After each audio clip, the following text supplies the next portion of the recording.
BJP MP CM Ramesh భారీ కుంభకోణం వెలుగులోకి వచ్చింది.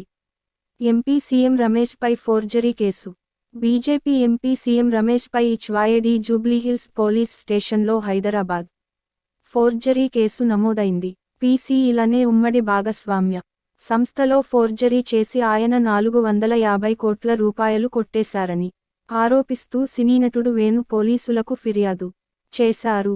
రూ.75 లక్షలకు పైబడిన అమౌంట్కు సంబంధించిన కేసు కావడంతో దాన్ని పోలీసులు సీసీఎస్కు బదిలీ చేశారు.